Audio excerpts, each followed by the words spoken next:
Olá a todos, bom dia. Vamos fazer um estudo da Palavra de Deus neste sábado, dia 24 de julho. E nesse estudo eu quero falar sobre o tema A Verdadeira Religião, ou A Religião Verdadeira. E com base nesse estudo eu quero usar em Tiago, capítulo 1, versículo 26 e 27. Esse é o canal Edificados em Cristo. Peço a você que ainda não se inscreveu, que possa se inscrever para toda vez que nós compartilharmos vídeos, você possa ser notificado e ser edificado pelo conteúdo que postamos aqui. Então nós vamos falar hoje sobre o tema A Verdadeira Religião. Tiago capítulo 1, versículo 26 e 27, se você tem uma Bíblia, peço a você que confira conosco, que tudo que falamos nesse canal, tudo que pregamos, a nossa base é a palavra de Deus, é a Bíblia Sagrada. E está lá em Tiago 1, versículo 26 e 27, que diz assim: Se alguém supõe ser religioso, deixando de refrear a língua, antes, enganando o próprio coração, a sua religião é vã. A religião pura e sem mácula para com o nosso Deus e Pai é esta: visitar os órfãos e as viúvas nas suas tribulações, e a si mesmo guardar-se incontaminado do mundo.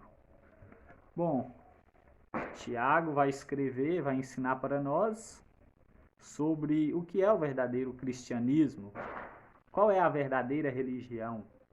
E ele fala ali: se alguém supõe ser religioso, mas não tem o domínio próprio, não consegue refrear a sua língua, logo a sua religião é vã.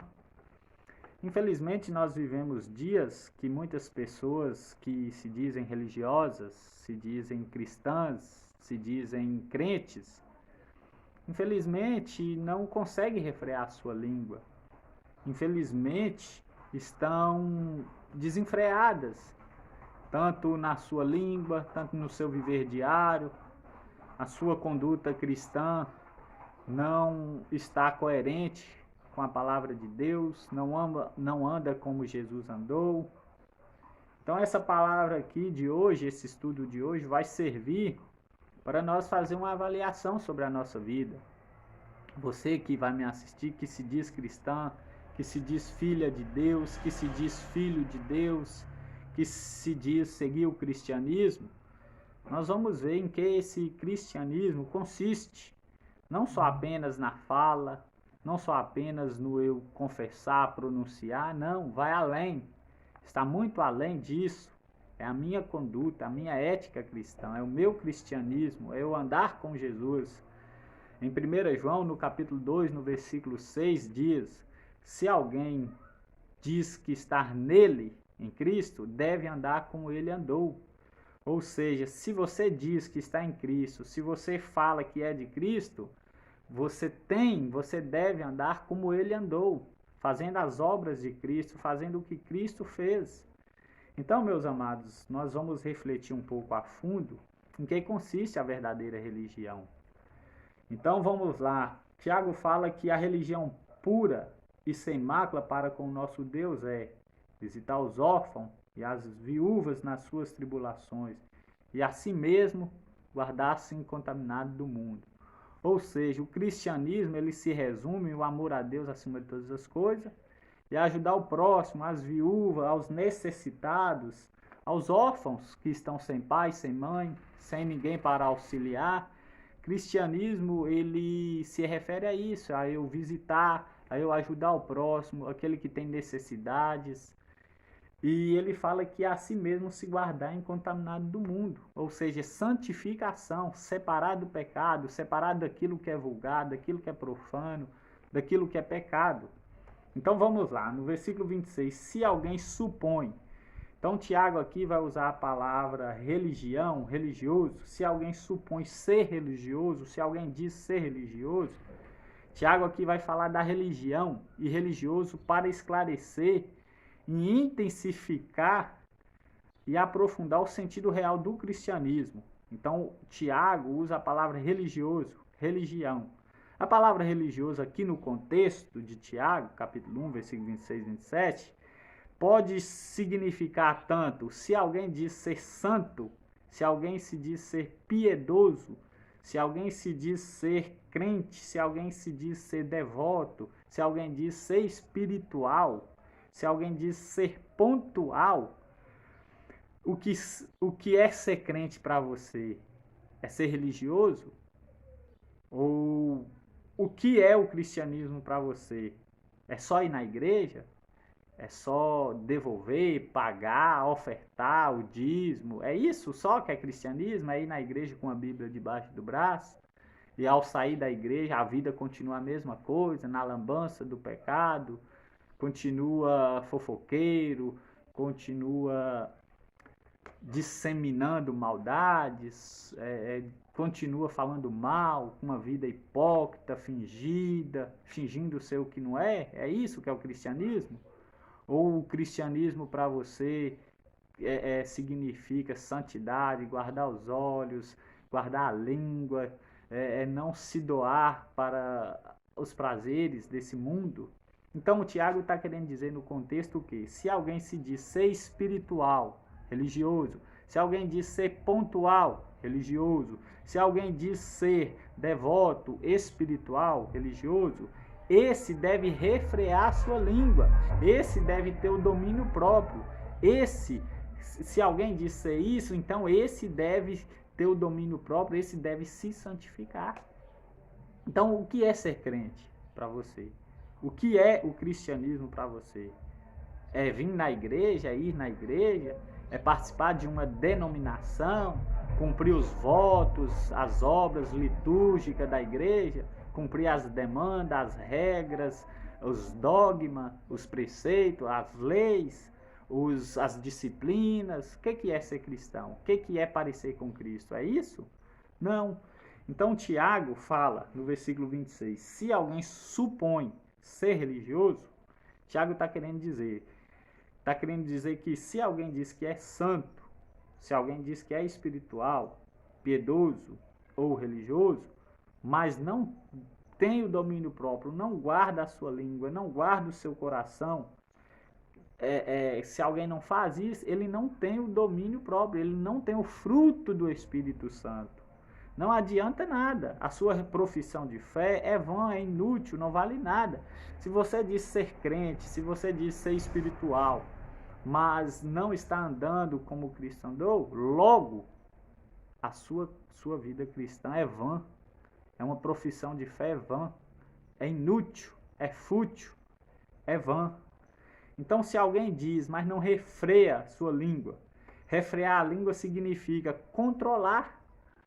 Nós vivemos dias onde muitas pessoas ditas cristãs não controlam. São pessoas explosivas, ignorantes, pessoas que não guardam a língua, que não refreiam a língua. É você dominar as suas faculdades. É você refrear a sua língua, falar só aquilo que edifica o próximo. Em Efésios capítulo 24, versículo 29, vai falar sobre isso. Então, muitas vezes, a pureza de coração é revelada por palavras controladas e apropriadas. O contrário também é verdade, ou seja, nós falamos com a nossa boca aquilo que o nosso coração está cheio. Então, se o meu coração está cheio de maldade, de prostituição, cheios de pornografias, cheios de maldades, de lealdades competindo, logo a minha boca vai manifestar o que está em meu coração. Se o meu coração está cheio de mundanismo, logo eu vou falar de mundanismo. Eu não vou falar de coisas espirituais, eu não vou falar coisas que concernentes à palavra de Deus, concernente ao Espírito Santo, concernente a Jesus. Então, se o meu coração está cheio de Deus, se o meu coração está cheio da palavra de Deus, então a minha boca vai manifestar o que está guardado no meu coração. Então eu vou falar da Bíblia, eu vou falar do amor ao próximo, da santificação, dos novos céus e nova terra, do que está comandando a minha mente, comandando o meu coração. Então muitas vezes a pureza do coração é revelada pelas palavras, manifestada pela palavra. Se o que está no meu coração é coisas boas, as palavras vai ser controlada, eu vou medir as minhas palavras, eu vou ser tardio no falar e ser pronto no ouvir. Agora o versículo 27, que vai falar que a religião pura e sem mácula para com o nosso Deus Pai é esta. Ou seja, Tiago vai falar qual que é a verdadeira religião. Tiago agora vai dizer o que é o verdadeiro cristianismo. O que é a verdadeira religião, que não consiste no falar, e sim também em obras. Está lá no capítulo 2, versículo 17 e 18. Diz assim, ó: assim também a fé, se não tiver obras, por si só é morta. Mas alguém dirá, tu tens fé? Eu tenho obras. Mostra-me a tua fé sem as obras, e eu com as obras te mostrarei a minha fé. Tiago está querendo dizer que se verdadeiramente você tem fé, verdadeiramente você é cristão, logo esse cristianismo, por Cristo ter alcançado o seu coração, logo você vai manifestar em obras, vai ajudar, vai compadecer da necessidade alheia dos que estão em sua volta, tanto condições espirituais como materiais. Então, o cristianismo se resume a isso, consiste não só no falar. Falar tem muita gente que fala, papagaio fala. Tem muitas pessoas que se diz ser cristãs, tem tantas pessoas que se diz ser puras, mas negam com a prática da sua vida. Então, o cristianismo é falar, mas viver. Conduta, comportamento, procedimento, estilo de vida. Então, Tiago fala isso e diz também visitar os órfãos e as viúvas, ou seja, ajudar o próximo, amar o próximo, desejar o bem do próximo, querer o bem próximo e a si mesmo se guardar incontaminado da incontaminação do mundo, santificação, separação do que é contrário a Deus. Agora vamos compreender o que Tiago está querendo dizer mais a fundo. Vamos às responsabilidades do cristão diante do cristianismo. Primeira responsabilidade do cristão verdadeiro, do cristão que realmente foi acometido pelo Espírito Santo, do cristão que verdadeiramente não é um cristão só religioso, só no falar, mas um cristão verdadeiro, um cristão que fala, mas vive o que fala, prega, mas vive o que prega, dá estudo, mas vive o que ele dá o estudo. Vamos aprofundar. Religião verdadeira, vamos lá. A responsabilidade do cristão. Primeira responsabilidade do cristão verdadeiro, diante de si mesmo, diante de si, que significa o quê? Eu tenho que ter uma grande responsabilidade como eu estou vivendo, como eu estou usando a minha boca, como eu estou investindo os meus bens, o meu dinheiro, o meu corpo diante do cristianismo, como está a minha vida espiritual diante de mim mesmo. Eu estou bem espiritualmente? Então, diante de si mesmo, ou seja, como está a minha língua, o que eu estou falando, o que eu estou pensando, onde eu estou indo. Então, essa é uma responsabilidade minha, é uma responsabilidade do cristão. Tiago, capítulo 3, versículo 2 ao 12, vai falar que com um grande leme, aliás, com um pequeno leme, governa um grande navio. Tiago vai falar que com um pequeno fósforo, ele incendeia uma grande mata. Assim é a língua que não é dominada. Ela é um fogo peçonhento, é um fogo que, se nós não saber usar a nossa língua, nós vamos causar grandes ruínas, grandes coisas que não agradam a Deus. Assim é isso. Então, se nós não saber usar bem a nossa língua, se nós não saber, porque com a língua nós maldizemos e também abençoamos. Se nós não saber usar, se nós não ter direção, domínio próprio da nossa língua, nós vamos causar muitas coisas desagradáveis, muitas coisas que não condiz, que não está coerente com a palavra de Deus. Efésios capítulo 4, versículo 29 diz: não saia da vossa boca nenhuma palavra torpe, e sim unicamente a que for boa para edificação, conforme a necessidade, e assim transmita graça aos que ouvem. Ou seja, da boca do crente, do cristão verdadeiro, deve sair palavras boas, palavras doces, palavras tranquilas, palavras mansas, palavras que edificam, que ajudam, palavras de graça aos que ouvem, ao próximo. Ou seja, da boca do crente não pode sair nenhuma palavra torpe, palavra podre, palavra maliciosa, palavra de safadeza, palavra de maldade, palavra que põe o outro para baixo. Não, da boca do crente deve sair palavras que ajudam, que edificam, que transmite graça. Então a palavra não pode sair nenhuma palavra torpe. O que quer dizer palavra torpe? Palavra podre. Palavra que está putrefata. Ou seja, a palavra traduzida como torpe diz respeito àquilo que está estragado, podre. Então, tal como uma fruta machucada no meio de muitas, ou uma carne putrefata, o linguajar de indecoroso de qualquer sorte nunca deve sair pelos lábios de um cristão verdadeiro. Por quê? Está totalmente em desacordo com a sua nova vida em Cristo. Lá em Colossenses 3, versículo 8, vai falar isso, a sua nova vida em Cristo.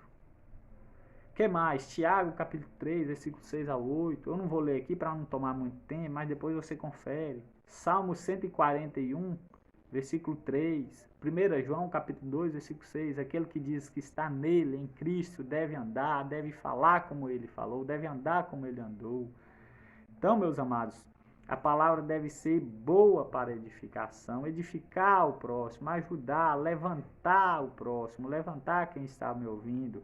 O discurso do cristão deve ser instrutivo, encorajador, motivador, edificante, mesmo quando for para correção e adequado no momento. Ou seja, a minha palavra ela deve ser oportuna, deve ser atual, deve ser no momento certo. Provérbio 15, 23, você lê. Provérbios 25, versículo 11. Provérbios 24, versículo 26. Vai falar sobre a palavra dita no momento certo, ela é doce. A palavra dita no momento certo, ela serve para edificar. Tem tantas pessoas que têm o linguajar precipitado, que em vez de ajudar, atrapalha. Palavras machucam, palavra traz mágoa. Talvez um falar errado pode machucar mais do que coisas fisicamente, coisas espiritualmente. Talvez o nosso falar errado mata a pessoa, mata tanto espiritual. Então nós precisamos ter discernimento. As nossas palavras devem levar graça aos que ouvem. Então nós temos que ter essa responsabilidade diante de nós. O que estou falando está edificando, o que eu estou falando está glorificando a Cristo. Então tem que levar graça aos que ouvem. É o que está em Colossenses capítulo 4, versículo 6. A vossa palavra seja sempre com graça, temperada com sal, para saberdes como deveis responder a cada um. Essa é a responsabilidade do crente, porque os cristãos foram salvos pela graça, então devem manifestar a graça. Nós somos mantidos pela graça, então devemos viver e falar com graça. Nosso Senhor estabeleceu o padrão. Lucas 4, 29. Está lá falando que nós devemos falar com graça. Lucas 4, versículo 22 fala: todos lhe davam testemunho e se maravilhavam das palavras de graça que lhe saíam dos lábios e perguntavam: não é este o filho de José? Ou seja, Jesus não perdia tempo, Jesus não perdia palavras, Jesus não falava coisas bobas, coisas fúteis, inúteis, coisas que não levam em nada. Então, nós devemos ter essas responsabilidades. Isso é o verdadeiro cristianismo. Isso é cristianismo. Isso é a verdadeira religião. Se você ainda não entendeu o cristianismo, se limita a uma igreja física, se limita só a ir na igreja, participar ali dos votos litúrgicos, participar ali dos cultos, das orações. Não é isso. Você ainda não entendeu o verdadeiro evangelho. Você precisa se aprofundar, você precisa entender o que Deus requer, o que realmente é o cristianismo. E cristianismo, às vezes, para nós estar bem com Deus, acarretará não estar bem com os homens, porque nós agora estamos na verdade, nós andamos na luz, a nossa vida é aberta. Então, muitas vezes, cristianismo é renúncia, muitas vezes, cristianismo é desprezo, humilhação, vergonha. Muitas vezes, cristianismo é é eu estar mal para ver o próximo bem. Muitas vezes cristianismo é eu desejar que os outros sejam superior a mim. Isso é o cristianismo. Se você está vivendo isso, bem-vindo ao cristianismo. Bem-vindo à fé verdadeira. Então, segundo, minha primeira responsabilidade é diante de mim mesmo. Segundo, diante do próximo. Como eu estou diante do próximo? Como está a minha conduta? Como os outros veem o meu cristianismo? Qual é a minha responsabilidade? Como eu estou diante da sociedade a qual eu estou inserido, estou vivendo? Tiago 2, 14 e 16 fala assim: meus irmãos, qual é o proveito se alguém disser que tem fé, mas não vive, mas não tiver obras? Por acaso, semelhante fé pode salvá-lo? Se um irmão ou uma irmã estiverem carecidos de roupa e necessitados de alimento cotidiano, então diante do próximo, se eu vejo o próximo com uma necessidade material ou espiritual, com a luz para pagar e não tenho dinheiro, e eu tenho esse dinheiro, mas eu vejo a necessidade dele e não ajudo, não se dou por ele, não dou uma cesta básica. Logo, que cristianismo é esse?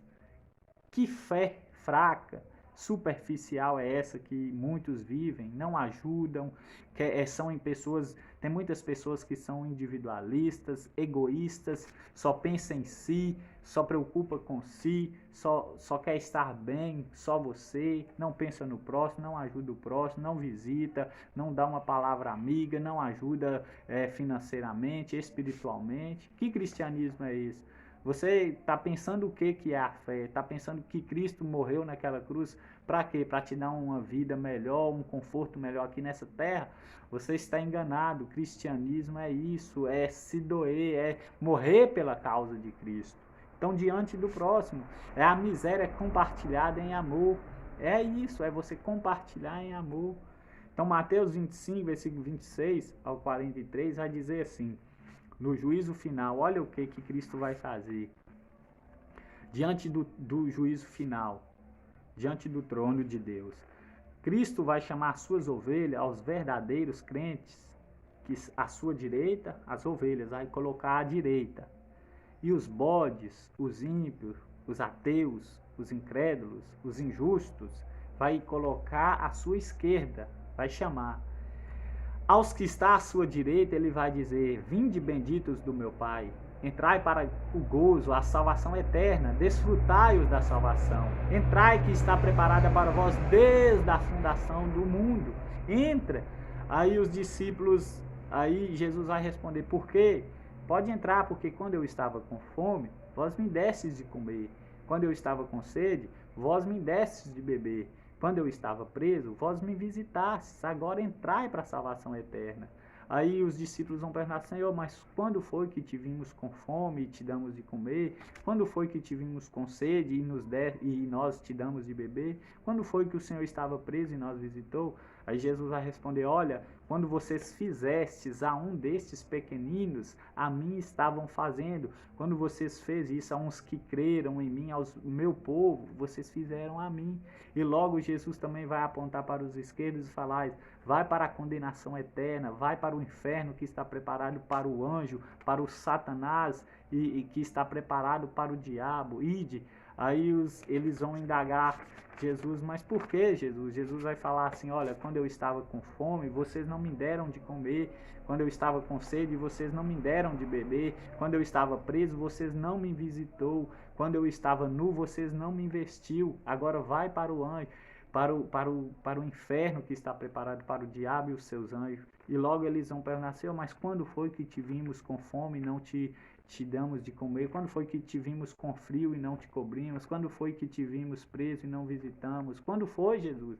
Jesus vai responder: olha, quando vocês negaram a um destes pequeninos, quando vocês não deram a um destes que creram em mim, a mim vocês fez isso, a mim vocês me negou. Então, o cristianismo é eu compartilhar da miséria alheia, da miséria compartilhada em amor, diante do próximo. Então, esse é o cristianismo. Essa é a verdadeira religião. Isso é o que nos diferencia das outras religiões.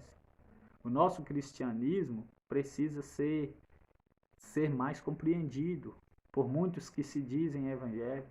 Estima-se que no Brasil há mais de 1 milhão, há mais de, se não for meu engano, 50 milhões, não sei, de evangélicos.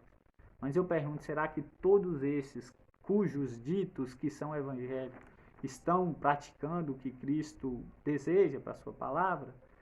Então, nós falamos, meus irmãos, nós falhamos muito por não visitar asilos, por não visitar hospitais, presídios, enfermos, os vizinhos que estão necessitando, ou qualquer que seja, nós falhamos muito. Então, essa é a responsabilidade. Então, primeiro eu falei da responsabilidade diante de si e a responsabilidade diante do próximo, e agora eu vou falar a responsabilidade diante de Deus, que é até a mais importante. Ou seja, nós devemos desprezar o mundo por amor maior a Deus. Nós precisamos se aproximar de Deus, devotar a Deus, nós devemos adorá-lo, celebrar, bendizê-lo, enaltecê-lo a Deus. Então, santificação é a maior marca de uma pessoa que está no verdadeiro cristianismo. Santificação é a maior marca de uma pessoa religiosa. Santificação é a maior marca de uma pessoa espiritual, devota, pontual, piedosa. Então eu quero dizer para você, santificação. O que significa santificação? Cortado e separado. Cortado e separado. Santificação, uma pessoa santa, significa uma pessoa separada. Ela é separada do mundanismo, do pecado e separada para Deus. Ou seja, cortado do mundo e separado para Deus. Não adianta eu só me cortar do mundo, mas não me separar para Deus. Eu preciso ser cortado do mundo no sentido de pecado, no sentido do sistema mundano. Eu preciso ser cortado disso, do pecado, correr do pecado, desviar do pecado. E também separar para Deus, se ajuntar a Deus, aproximar de Deus, amar a Deus, buscar a Deus através da sua palavra. Então eu preciso dessas coisas. Então santificação é isso, é separar. Agora tem muitas pessoas que se dizem salvas, tem muitas pessoas que se dizem cristãs, que foram regeneradas, mas eu pergunto, se você diz que Deus te salvou e continua fazendo as mesmas coisas que fazia quando era ímpio, agora eu te pergunto, Deus o salvou de quê? Se você continua vivendo a mesma miserável vida que vivia. Então, meus amados, nós precisamos compreender, precisamos separar do que é vulgar, profano, pecado, iniquidades, transgressões. Nós precisamos separar disso, mas precisamos também se aproximar de Deus, buscar a Deus, conhecer a Deus, os seus atributos, relacionamentos, comunhão com Deus. Em Oséias capítulo 3, versículo 6 diz, conheçamos e prossigamos em conhecer ao Senhor, ou seja, eu devo buscar uma constante busca profunda diante de Deus, conhecer a Deus, saber o que Deus requer da minha vida, saber o que Deus sente com a minha vida, saber qual é a vontade de Deus para a minha vida. Diz em Jeremias capítulo 9, versículo 23 e 24, diz assim, não se glorie o sábio na sua sabedoria, nem o rico na sua riqueza, nem o forte na sua força, mas o que se deve gloriar, glorie-se nisso, em mim conhecer, assim diz o Senhor dos Exércitos, que faz misericórdia e juízo, diz o Senhor. Então nós precisamos conhecer a Deus. Conhecer em dois sentidos. O primeiro sentido, relacionamento, comunhão, união, reunião, estar bem com Deus. E segundo, conhecer a Deus, saber o que Deus requer de mim, o que Deus quer do seu povo, o que Deus quer da sua igreja. Então, isso é o cristianismo. Tiago 4, versículo 4, diz assim, confere, é bom você conferir, para você ver que eu não estou falando de mim, estou falando o que está na palavra de Deus, no livro de Deus. Tiago 4, versículo 4. Infiéis, olha só, infiéis, não compreendeis que a amizade do mundo é inimiga de Deus? Aquele, pois, que quiser ser amigo do mundo, constitui-se inimigo de Deus? Ou seja, aquele que quiser ser amigo do mundo, Mundo aqui está se referindo ao sistema, o que rege o mundo, as organizações maléficas, os sistemas, os esquemas, os grupos maldosos por trás. Então não sabeis que essa amizade, as novelas, os filmes pornográficos, os filmes que não glorificam a Deus, o sistema, festas pagãs, carnavais, prostituição, e uma série de coisas. Não sabeis que isso, ao eu dar atenção para essas coisas, eu estou constituindo inimizade com Deus, eu estou promulgando, eu estou se afastando de Deus. Olha só, aquele que ama o mundo constitui, se torna inimigo de Deus. Então o que é que Tiago está querendo dizer? Infiéis, olha só, ele usa a palavra infiel. Essa palavra infiel era uma descrição metafórica, é uma metáfora que ele usava no Antigo Testamento. É uma palavra familiar para os leitores judeus de Tiago. Tiago se escreveu para os leitores judeus. Então, ao eles lerem essa palavra, infiéis, estava mostrando a eles da infidelidade do povo de Israel com Deus. Logo que Deus realizava, dava uma resposta às orações, tirava o povo ali do cativeiro, logo o povo ia cometer uma infidelidade espiritual, ia servir a Deus pagãos, aos postes ídolos, se dobrar diante de Baal, diante de outros deuses que não faziam nada, diante de outros deuses que tinham boca e não falavam, ouvidos e não ouviam, olhos e não enxergavam, braços e não apalpavam, mãos. Então, eles faziam uma infidelidade espiritual. Então, muitas vezes descreve a nação infiel de Israel como uma prostituta espiritual. Se você quiser ler, lê lá em Oséias capítulo 1, versículo 2, Oséias capítulo 4, versículo 15, Oséias 9, versículo 1. Infiéis, não sabem que a amizade no sentido de uma forte ligação, um prazer de estar, de uma forte ligação emocional. Aqueles que têm um desejo profundo e íntimo pelas coisas do mundo dão evidência de que não foram os redimidos. Se você diz que veio a Cristo, mas você ainda tem uma forte ligação ao pecado, uma forte ligação às coisas que você praticava, talvez é uma evidência que você nunca nasceu de novo, é uma evidência que você nunca foi redimido pelo poder do Espírito Santo. Então é isso, não sabeis que a amizade, uma forte ligação, a amizade que você colhe o mundo com alegria. O mundo, manter a amizade com o mundo é ter boas relações com pessoas, poderes e coisas que são pelo menos indiferentes para com Deus, e assim é estar em inimizade contra Deus. Então nós precisamos rever. Talvez você está ouvindo coisa aqui que nunca ouviu. Talvez você está ouvindo coisas aqui que muitos omitem. Talvez você possa estar ouvindo coisas aqui que está até te escandalizando, mas eu quero dizer para você que está na Bíblia, está escrito. Eu quero dizer para você que a base aqui é bíblica, é um estudo bíblico, é um estudo que tem respaldo, que tem âncora na palavra de Deus. Leia. Então nós precisamos saber disso. Olha o que diz em 1 João, capítulo 2, versículo 15 e 17.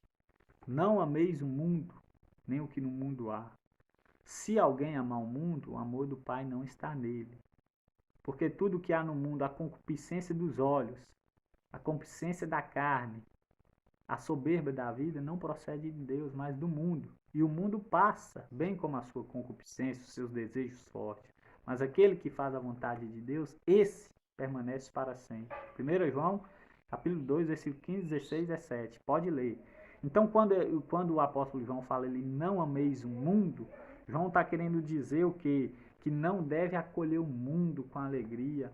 Talvez aquele que ama o mundo dá uma evidência que não é salvo. Se você ama o mundo, o sistema mundano, você não é salvo. Então, olha o que quer dizer. Embora muitas vezes repita a importância do amor, e que Deus é amor, diz em 1 João capítulo 4, versículo 7 e 8, diz que Deus é amor. Tem amor que Deus manda amar as pessoas, mas não é todo tipo de amor que Deus ama. tem um certo tipo de amor que Deus abomina, ou seja, o amor ao mundo, o amor ao dinheiro, o amor ao pecado. Então João também revela que Deus odeia um determinado tipo de amor, o amor ao mundo. No contexto aqui, amor aqui significa afeto, devoção, ou acolher com alegria o que as leis anti-Deus, anti-famílias, acolher com alegria as novelas mentirosas, as prostituição. Então é Deus e não o mundo que deve ter o primeiro lugar em nossa vida, na vida do cristão. É Deus que deve ter o primeiro lugar. Então aquele que faz a vontade de Deus, esse permanece eternamente. Então, em contraste com o mundo passageiro, a vontade de Deus é permanente e imutável. Aqueles que obedecem à vontade de Deus permanecem eternamente, como o seu povo. Enquanto Deus oferece a vida eterna aos seus filhos, a era presente está condenada. Então, meu irmão, eu quero dizer para você, se você está no cristianismo, qual é a sua verdadeira crença? Qual é o seu verdadeiro cristianismo? Você está vivendo isso que eu disse aqui? Primeiro eu falei da responsabilidade diante de si. Depois eu falei da responsabilidade diante do próximo. Eu falei da responsabilidade diante de Deus. E agora o último ponto eu quero falar a responsabilidade diante do pecado. Quando nós ainda não conhecemos a Deus, quando nós não tínhamos Deus como nosso Salvador, não entendia a sua palavra, nós amava o pecado, praticava o pecado com amor, pecava e não sentia nada, pecava e tinha prazer no pecado, desejava o pecado. Então nós não conhecia, porque para nós não tinha lei. Mas agora que conhecemos a Deus, agora que nós temos contato com a palavra de Deus, nós devemos tratar o pecado com desprezo, desprezar o pecado. Nós devemos agora virar as costas para o pecado e aproximar de Jesus. Quando nós não conhecia a Deus, nós tinha prazer na imundícia, na prostituição, pecava e não sentia nada. Mas agora que nós conhecemos a Deus, nós devemos tratar o pecado com nojeira, com uma imundícia e não apegar-se ao pecado. Nós devemos renunciar ao pecado, desprezar o pecado, detestar. Embora somos falhos, pecadores, caímos, mas nós reconhecemos que somos falhos, nós reconhecemos que não somos perfeitos, nós precisamos ir diante de Deus com súplica, com arrependimento, com proclamação, confissões e arrepender e abandoná-los e deixá-los o pecado. Então é isso que Deus requer de nós. Embora nós não somos perfeitos, nós pecamos sim, nós caímos sim, nós deslizamos, nós falhamos, mas nós não amamos o pecado. Não devemos amar o pecado, acolher com alegria, ter prazer no pecado.